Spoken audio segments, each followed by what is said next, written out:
இனிமே கண்ணை மூடிட்டு கடலை எண்ணெய் வாங்கலாம். ஏன்னா மந்த்ரா கடலை எண்ணெய் இதயத்தின் தயாரிப்பு. வறுக்க பொரிக்க ஏன் எல்லா சமையலுக்கும் மந்த்ரா தான். மந்த்ரா கடலை எண்ணெய், அபார ருசி, ஆரோக்கியமான உடல் நலம். திமுகவைச் சேர்ந்த 50 பேர் இன்று நயினார் நாகேந்திரன் முன்னிலையில் பாரதிய ஜனதாவில் இணைந்தனர். அப்போது நயினார் நாகேந்திரன் கூறுகையில், ரஜினி பற்றி சர்ச்சைக்குரிய வகையில் பேசிய ஆதவ் அர்ஜுனா மன்னிப்பு கேட்க வேண்டும் என்றார். மதிப்புக்குரிய ரஜினிகாந்த் அவர்களை பற்றி ஆதவ் அர்ஜுன் பேசிய வார்த்தைகள் நிச்சயமாக மன்னிக்க முடியாது, தவறான வார்த்தை.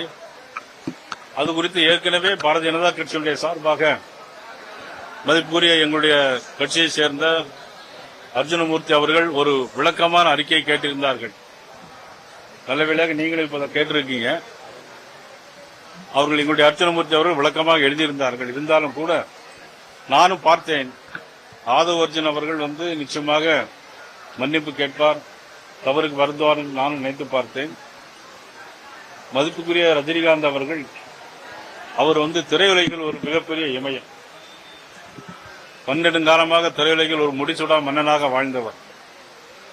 மிகச்சிறந்த ஒரு ஆன்மீகவாதி.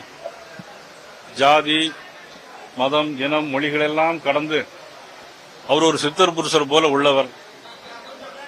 இன்றும் கதாநாயகனாக வலம் வந்து கொண்டிருக்கின்ற ஒரு அற்புதமான ஒரு தலைவர், மிகச்சிறந்த நடிகர், வாழ்க்கை விருது பெற்றவர்.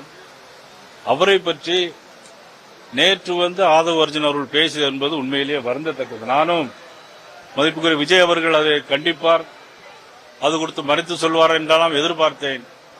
நிச்சயமாக அவர்களிடம் அதை எதிர்பார்க்க கூடாது என்றுதான் நினைக்கிறேன். உண்மையிலே வருந்தத்தக்க செய்தி அது. உண்மையிலே ரஜினிகாந்த் ரசிகர்கள் அதை ஏற்றுக்கொள்ள மாட்டார்கள். இனிமேலாவது ஆதவ் அர்ஜுன் அவர்கள் நிச்சயமாக ரஜினிகாந்த் ரசிகர்களிடம் நிச்சயமாக ஒரு வருத்தத்தை தெரிவிக்க வேண்டும் என்று நான் கேட்டுக்கொள்கிறேன். விஜய் இதுவரைக்கும் அவருக்கு எந்த வித கண்டனமோ அவங்க கட்சி சார்ந்து இருந்தாலும் மன்னிப்பு கூட கேட்கல, எப்படி பாக்குறீங்க? இல்ல, அதனாலதான் இப்ப நான் சொல்றேன். ஏற்கனவே எங்களுடைய அர்ஜுனமூர்த்தி பாரதிய ஜனதா கட்சியின் சார்பாக ஒரு விளக்கத்தை கொடுத்திருந்தார். அது போதும் என்று நான் நினைத்தேன். ஆனால் இப்பொழுது 2-3 தினங்கள் ஆகியும் அதற்கு ஒரு பதில் இல்லை. ஒரு மிகப்பெரிய ஒரு சிறந்த ஒரு மனிதரை, மாமனிதரை, அதுவும் அதே ஒரு திரையுலகில் சேர்ந்த நடிகர் விஜய் அவர்கள் கண்டிக்காது என்பது உண்மையிலே வருந்தத்தக்கது. இது அவருடைய குணநலத்தை பிரதிபலிக்கிறது. கரூர் நெரிசல் வழக்கில் நாளை டெல்லியில் சிபிஐ முன் செந்தில் பாலாஜி ஆஜராவது குறித்த கேள்விக்கு அவர் மீது சந்தேகம் இருக்கு என நயினார் நாகேந்திரன் சொன்னார். தேசிய ஊடகங்கள்ல விஜய்க்கு 80 சீட்டு பிஜேபி பேசிக்கிட்டு இருக்கு அப்படின்னு தொடர்ச்சியா போடப்பட்டிருக்கு. அதுக்கு பிஜேபி தரப்புல இருந்து நேரடியா டெல்லி தரப்புல இருந்து மறுப்பு தெரிவிக்கிறாங்க. அது உண்மையா அப்படி பேசப்படுது?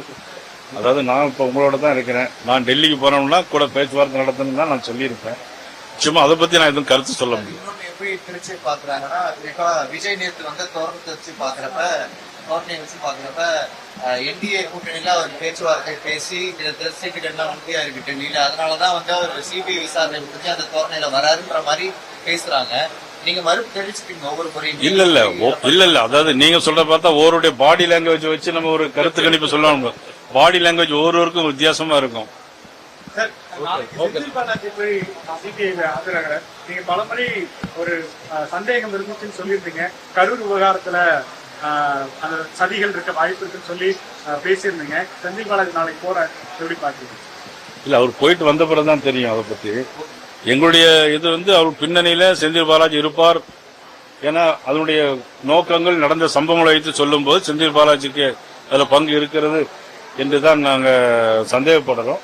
சிபிஐ விசாரணை செய்து முடிவு செய்வார்கள்.